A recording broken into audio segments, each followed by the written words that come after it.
السلام عليكم ورحمة الله تعالى وبركاته. مرحبتي بكم معايا الليلة في حلقة جديدة على قناة البال متمني ديما.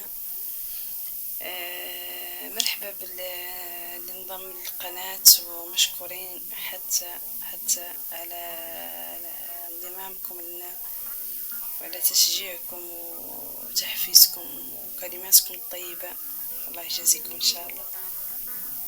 وحلقتنا الليلة اللي نناقشوا ونتعرفوا على مثل واحد اللي نناقشوه، والمثل هذا يقول: خيل ما ترد خيل ما يحرى. خيل ما ترد خيل ما يحرى، مثل شايع بطبيعة الحال.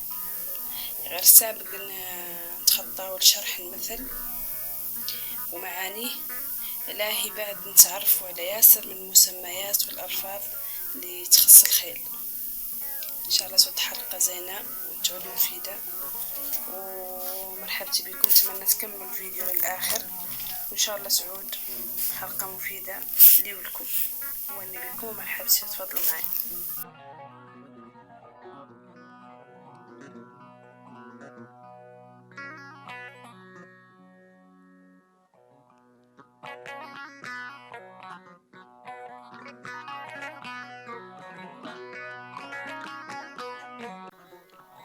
الحراير تنقال الخيل الخفافات السابقات الأصيلات، ومن كنية الخيل ينقال هم تفينيجات وجريبات. وما تكنية الخيل من المشهورات في الحروب الفايتة في زمن الغزيان. الجرمية هي الفرس السابقة الأصيلة. سرحان، العود، الكيدار هما أذكر الخيل. الحولي تنقال الأذكر الخيل صغير في السن. المهرة هي أنثى الخيل الصغيرة. سمعة الفرس، سمعة الفرس بمعنى عشرة. متيجل يعني الفرس الماتت باطية تولد. نفسة الفرس هي الفرس الوالدة، وهي الفرس عامة ما ينقالها ولدت، الفرس ينقالها نفسس، هذا هو اللي ينقالها. ناصية الفرس هي قصتها.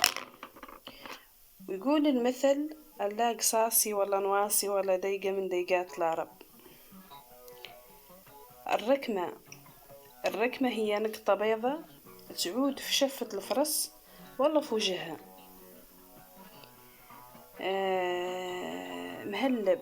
مهلب بمعنى قابض عرف الفرس وهي دافعة. تجكجاكت جمعها تيجكجاكات، هي الفرس الحرة السابقة. وتجكجاكت مولي تنقال لنثى النعام الصغيرة المعروفة مولي بخفتها وسبقها. نواشة ينقالها تام غليت، وهي كلمة قديمة. والسبيب وهو زغب نواشة الفرس والله الزايلة. أفوذار مهر الخيل المدرب على اللجام وركوب على ظهره. فرذوخة هي الفرس الماهي مدربة على القتال. مسمرة تنقال الفرس بمعنى لابسة فردها اللي هما العايلها. إغنبان هما فرسان الشباب، وهي كلمة من الكلام القديم، كلام الأمازيغ. زاري هي الفرس المدربة، قالها زاري. بصارم تنقال الفرس الحرة الأصيلة اللي يمثلوها الناس الأولى بالنسر، والله الطير ثاني كيفو في الخفة والعتنة. تمرقصت يعني ياسر من الخيل والخيالة ماشيين في بلد. الصاقة هي مجموعة ماشية في بلد من الخيل والفرسان. الخيال هو اللي يربي الخيل ويعرف مسائلها كاملة. الفارس هو الخباري في ركوب الخيل الراكب على ظهر الفرس. والفروسية هي الخبرة في ركوب الخيل. تبوريد يعني لعب الفرسان على ظهور الخيل. أكمنتار هذه الكلمة تعني الإعجاج والغبار اللي يعقب الفرس الدافع. الصولة هي الهجمة.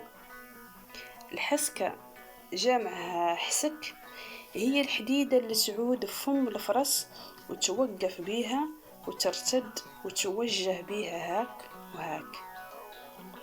القواد اللي هو المدور هو الجام الفرس اللي تنتر وتزقنن بيه هاك وهاك. المهماز جمعها مهاميز، هي الحديدة اللي يطرح فيها الفارس كراعه ويتم يهمز ويمس بها جنب الفرس إياك تدفع. ويقولوا الناس اللولة الحر مهاميز منه، معنى ذاك على أنه العاقل ما يحتاج ينهمز ولا ينغمز على ذاك الواجب عليه سعداله.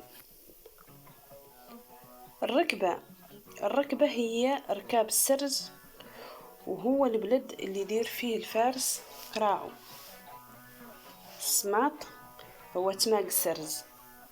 والتاروكة اللي هي ينقال لها جمعها سواريك تنقال لوتد، أو بمعنى آخر مربط الفرس.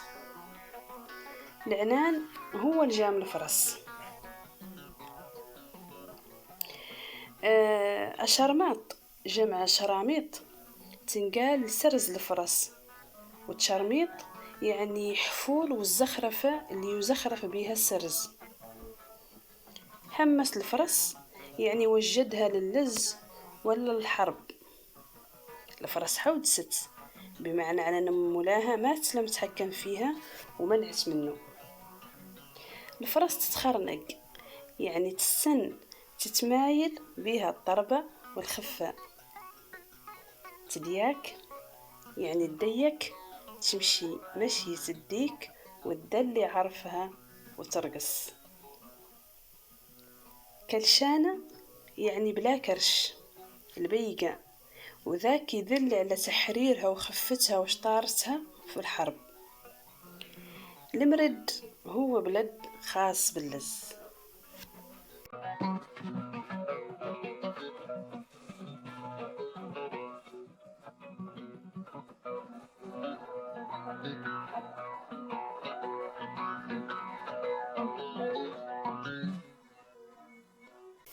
معنى مثل خيل ما ترد خيل ما يحرى. الفرس عند البيضان شي كبير، يشبعوها ويرووها بالبن النياق ويشرمتوا سرزها وتماقها كامل يعدلها. ينحسن عليها ما تبتط ولا تنهان ولا يفرط فيها، ومتأكدين على أن الخير معقود بين نواصيها. شاب ما وفارس وحاضر وحرش ودراري عزينات معاه مدفع جديد وحالته زينة، ذاك خاص وياسر. وشاب مولي ما هم غني ولا يحكي الغنى ولا الشعر، ذاك مولي قال له ياسر. وهذا من معاني مثل خيل ما ترد خيل ما يحرى. مد بلا خيل زينات زمن الغزيان والسيبة، ما عندها سيف تحارب بيه وترد بيه عروسها وعن حرومها. ذيك مدة ينقال عنها متفشولة ومدة رشة ولا يخالقة ولا عندها شي، ومفرطة في روسها وفي رجليها. وحد اللي ما يرد الصالح لهلو ويكافيه لهم ويقر فيه ذاك العدلول من شي زين ويردوا لهم بأكثر منه، يحترمهم ويتم دائما يتفقدهم ويدعي لهم بالخير، ذاك ما ورقاج. ورقاج مولي جاتو مدة باغية تطفقو وتهينو وترقق بيه، ما انتفض وتحمجة ورد على الراس وحروم ودين وبلد ووطنه، ذاك ما هو رقاج. يقولوا الناس اللولة على انها لحمة ما صغير توكلها النار، وخيل ما ترد خيل ما يحرق.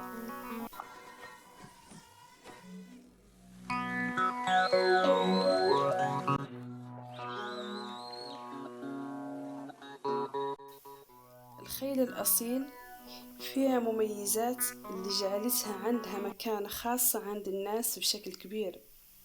وعلى الرغم من اختلاف أنواع السلالات في العالم، إلا أن الخيل العربية هي تعتبر أكثر أنواع الخيل حسنا وجمال وبراعة وقوة.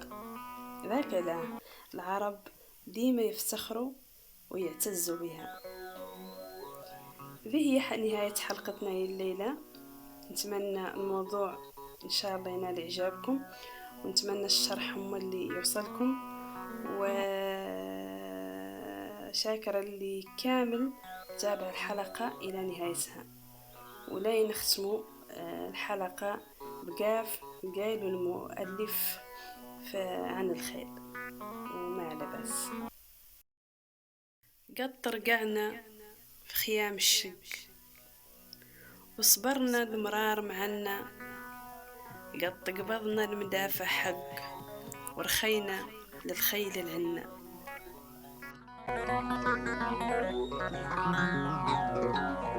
يا عقل رادف نكرك،